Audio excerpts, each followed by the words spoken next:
एक समय की बात है, नैमिषारण्य तीर्थ में शौनकादि 88,000 ऋषियों ने पौराणिक सूत जी से एक प्रश्न किया। हे मुनिवर, इस घोर कलयुग में मनुष्य निर्धन है, दुखी है और अनेक कष्टों से घिरा है। कृपया कोई ऐसा उपाय बताएं जिससे कम मेहनत में अधिकतम फल मिले और मनुष्य के सभी मनोरथ पूरे हो सकें। सूत जी बोले, हे ऋषियों, यही प्रश्न एक बार देव ऋषि नारद ने भगवान विष्णु से किया था। भगवान ने बताया कि सत्यनारायण व्रत सबसे उत्तम है। ये व्रत दुख, दरिद्रता और भय को खत्म करने वाला है। जो व्यक्ति केले के फल, दूध, घी और गेहूं के चूर्ण यानी प्रसाद के साथ भक्ति से मेरी पूजा करता है, वो इस लोक में सुख भोगता है और अंत में मोक्ष पाता है।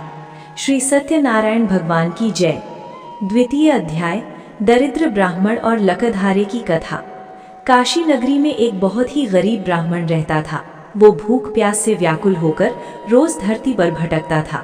उसके दुख देखकर भगवान ने एक वृद्ध ब्राह्मण का रूप धारा और उससे पूछा, हे विप्र, तुम इतने दुखी क्यों हो? ब्राह्मण ने अपना दुख सुनाया। तब भगवान ने उसे सत्यनारायण व्रत करने की विधि बताई। ब्राह्मण ने अगले दिन व्रत का संकल्प लिया। भगवान की कृपा से उस दिन उसे भिक्षा में बहुत धन मिला। उसने विधि विधान से पूजा की और वो धनवान हो गया। एक दिन जब वो ब्राह्मण पूजा कर रहा था, तभी एक प्यासा लकधारा वहां आया। उसने पूजा देखी और प्रसाद लेने के बाद व्रत की विधि पूछी। उसने मन में निश्चय किया कि आज लकड़ी बेचने से जो धन मिलेगा उससे पूजा करेगा। उस दिन उसे दुगने पैसे मिले। उसने घर आकर धूमधाम से पूजा की और वो भी सभी क्लेशों से मुक्त होकर धनी बन गया। श्री सत्यनारायण भगवान की जय। तृतीय अध्याय, साधु वैश्य का संकल्प और भूल। उल्कामुख नाम के एक सत्यवादी राजा थे। एक दिन वो नदी तट पर पूजा कर रहे थे, तभी वहां साधु नाम का एक वैश्य यानी बनिया आया। उसने राजा से व्रत का महत्व पूछा। राजा ने बताया कि ये व्रत संतान और संपत्ति देने वाला है। वैश्य ने संकल्प लिया, हे प्रभु, जब मेरे घर संतान होगी तब मैं ये व्रत करूंगा। समय बीतने पर उसकी पत्नी लीलावती ने एक सुंदर कन्या को जन्म दिया, जिसका नाम कलावती रखा गया। लेकिन वैश्य अपना वादा भूल गया। उसने कन्या के विवाह पर भी व्रत नहीं किया। भगवान इससे रुष्ट हुए। जब वो वैश्य अपने दामाद के साथ रत्नपुरी में व्यापार करने गया तो वहां के राजा के महल में चोरी हुई। चोरों ने डरकर चोरी का माल वैश्य के पास फेंक दिया। सिपाहियों ने उन्हें चोर समझकर जेल में डाल दिया और उनका सारा धन जब्त कर लिया। घर पर उसकी पत्नी और बेटी भी निर्धन हो गई और भिक्षा मांगने पर मजबूर हो गई। श्री सत्यनारायण भगवान की जय।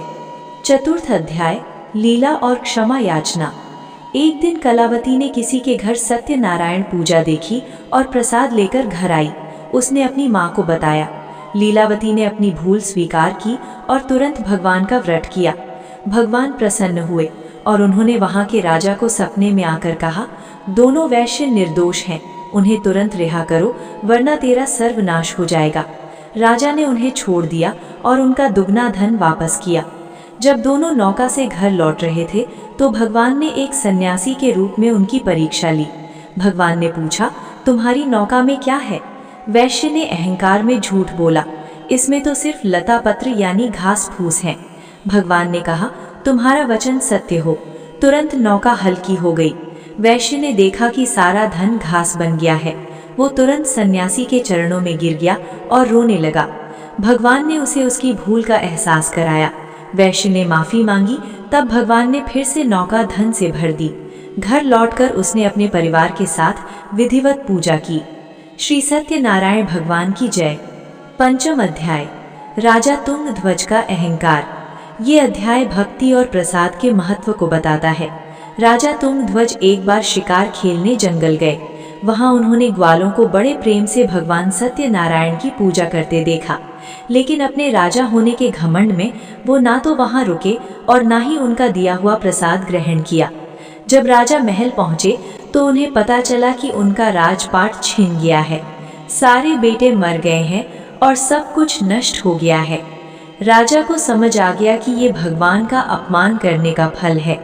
वो तुरंत उस जंगल में गए, उन्हीं ग्वालों के साथ बैठकर भक्ति भाव से पूजा की और प्रसाद खाया।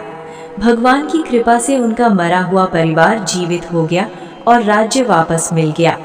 जो भी व्यक्ति इस कथा को सुनता है या व्रत रखता है, उसके घर में कभी अन्न धन की कमी नहीं होती।